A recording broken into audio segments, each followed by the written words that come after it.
Sir জি কা জয়, জয় madam জি কা জয়।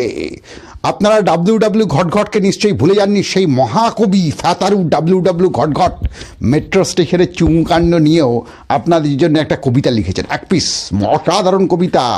শুনলেও মরতে হবে, না শুনলেও বেঁচে থাকবেন না, সেরকম কবিতা লিখেছেন ডাব্লিউ ঘটঘট।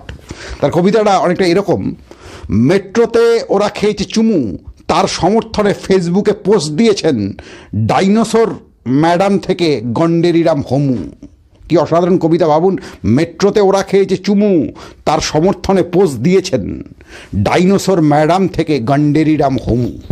এখন মেট্রোর এই কাণ্ডের পরে বাঙালিদের একটা অংশ হই হই করে বলতে শুরু করে দিয়ে প্রত্যেকটা জায়গায় প্রকাশ্যে ঘুষ খাওয়া যদি অ্যালাউড হয়, তাহলে প্রকাশ্যে চুমু খাওয়া অ্যালাউড নয় কেন?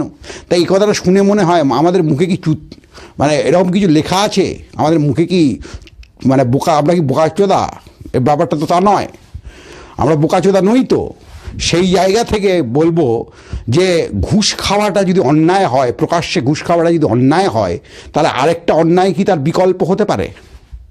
এবার আপনি বলবেন স্বাধীন মননের ওপর আঘাত তৈরি করছে। আপনি বলুন তো, পৃথিবীর কোনো দেশে এটা অ্যালাউ করবে যে একটা মেট্রো স্টেশন যেখানে বাচ্চা ছেলে মেয়ে সবাই ঘুরে বেড়াচ্ছে, সেখানে আপনাকে চুমু খেতে দিতে অ্যালাউ করবে কোনো দেশে? ফ্রান্সের মতো দেখেও এটা হবে? এই প্রশ্নটা রইল।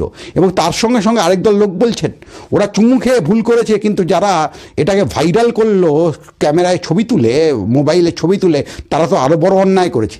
এখন দেখুন স্যার এবং ম্যাডামরা, যদি আপনার বাড়ির সামনে আপনি টন আবর্জনা জমান, সেই আবর্জনার ছবি যদি আমি তুলি, তার জন্য তো আমাকে ভিলেন বানানো যায় না। ঠিক আছে, দেখতে থাকুন, শুনতে